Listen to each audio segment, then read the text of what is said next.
రేపు మార్కెట్‌లో bullish move చూడొచ్చా? లేదా బేరిష్ మూవ్ చూడొచ్చా? చూద్దాం. అలాగే detailed price action and technical analysis కూడా చూద్దాం. ఇంపార్టెంట్ పాయింట్స్ కూడా డిస్కస్ చేస్తాను. అలాగే బ్రేక్‌ఔట్ స్టాక్స్ లిస్ట్ కూడా ప్రొవైడ్ చేస్తాను రేపటికి. బ్రీఫ్‌గా నిన్న మనం ఏం ప్లాన్ చేసామో చూద్దాం. ఒకవేళ మీరు నిన్నటి ప్లాన్ చూడకూడదనుకుంటే ఒక 30 సెకండ్స్ ఫార్వర్డ్ మూవ్ అవ్వండి. నిన్న మనం ప్లాన్ చేసాం ఈ లెవెల్ బ్రేక్ అయితే ఈ టార్గెట్ అచీవ్ చేస్తుంది అని ప్లాన్ చేసాం. సెకండ్ టార్గెట్ లిస్ట్‌లో ఉంది. అండ్ ఈ లెవెల్ బ్రేక్ అయితే పానిక్ సెల్లింగ్ చూడొచ్చని ఎక్స్‌పెక్ట్ చేసాం. సెల్లింగ్ అయితే వచ్చింది గానీ పానిక్ సెల్లింగ్ రాలేదు. ఇక్కడ నుంచి బయింగ్ వచ్చింది. బయర్స్ ఈ లెవెల్ నుంచి మార్కెట్‌ని పడనివ్వలేదు. ఇక్కడ కన్సాలిడేషన్ తర్వాత రివర్సల్ వచ్చింది. మీకు ఒకవేళ ఇండికేటర్ యాక్సెస్ ఉన్నా మీరు ఈ బేరిష్ మూవ్‌ని ఐడెంటిఫై చేసేవాళ్ళు లెవెల్స్ త్రూ కూడా మీరు ఐడెంటిఫై చేయొచ్చు. అండ్ ఈ మొమెంటమ్‌ని క్యాప్చర్ చేయొచ్చు. ఇక్కడ ఈ కన్సాలిడేషన్ తర్వాత రివర్సల్ నుంచి కూడా బై సిగ్నల్స్ జనరేట్ చేసింది. ఒకవేళ మీకు ఇండికేటర్ యాక్సెస్ ఉండుంటే ఈ మూవ్ ఈజీగా క్యాప్చర్ చేసి ఉండేవాళ్ళు. ఈ మూవ్‌లో మీరు బేరిష్ సైడ్ ఉండి, ఈ మూవ్‌లో మీరు బుల్లిష్ సైడ్ ఉంటే మీ అనాలిసిస్ కరెక్ట్ అన్నట్టే. మీరు 100% రైట్. రేపటికి ఇంపార్టెంట్ లెవెల్స్ చూద్దాం. రేపటికి ఇంపార్టెంట్ రెసిస్టెన్స్ లెవెల్ 24,355 లెవెల్. ఇది ఇంపార్టెంట్ రెసిస్టెన్స్. ఈ లెవెల్ బ్రేక్ అయితే 24,411 టార్గెట్ లెవెల్. బేరిష్ వ్యూ చూసే ముందు మీ వ్యూ ఏంటి? మీరేం పొజిషన్స్ హోల్డ్ చేస్తున్నారు? కింద కామెంట్స్‌లో తెలియజేయండి. ఈ లెవెల్స్ డిస్కస్ చేశాక హైయర్ టైమ్ ఫ్రేమ్ అనాలిసిస్ కూడా చూద్దాం. అసలు ఏం జరుగుతుందో కూడా చెప్తాను. రేపటికి 24,288 ఇంపార్టెంట్ సపోర్ట్ లెవెల్. ఈ లెవెల్ బ్రేక్ అయితే 24,222 టార్గెట్ లెవెల్. ఒకసారి హైయర్ టైమ్ ఫ్రేమ్‌కి వెళ్ళి చూద్దాం ఏం జరుగుతుందో. వీకెండ్ వీడియోలో మనం డిస్కస్ చేసాం.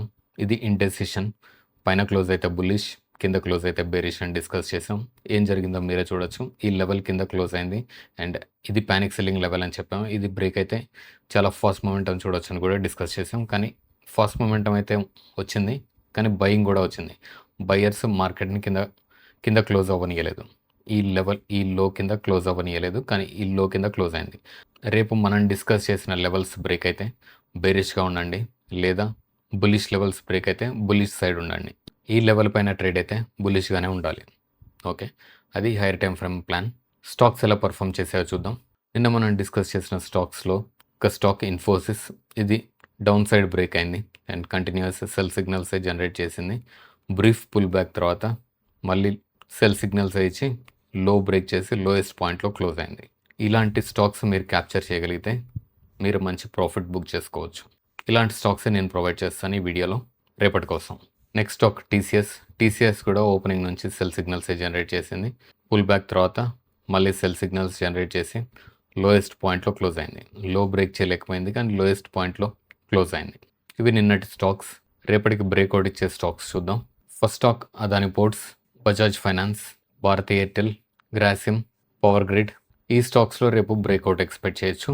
ఈ స్టాక్స్ని మీ వాచ్ లిస్ట్లో యాడ్ చేసుకోండి. ఒకవేళ మీరు మార్కెట్ డైరెక్షన్ ఐడెంటిఫై చేయలేకపోతే ఈ ఇండికేటర్ సాయంతో మీరు మార్కెట్ డైరెక్షన్ ఐడెంటిఫై చేయొచ్చు. డీటెయిల్స్ కోసం వాట్సాప్లో కనెక్ట్ అవ్వండి. ఒకవేళ మీరు డైరెక్షన్ ఐడెంటిఫై చేయగలిగితే మీకు ఇండికేటర్ అవసరం లేదు. ఐడెంటిఫై చేయలేని వాళ్ళ కోసం మాత్రమే. ఇలాంటి important and informative videos miss అవ్వకూడదు అనుకుంటే ఛానల్ సబ్స్క్రైబ్ చేసుకోండి. లైవ్ మార్కెట్ అప్డేట్స్ కోసం టెలిగ్రామ్ ఛానల్ జాయిన్ అవ్వండి. లింక్ డిస్క్రిప్షన్లో ఉంది. Thank you. ఇంకో వీడియోలో కలుద్దాం.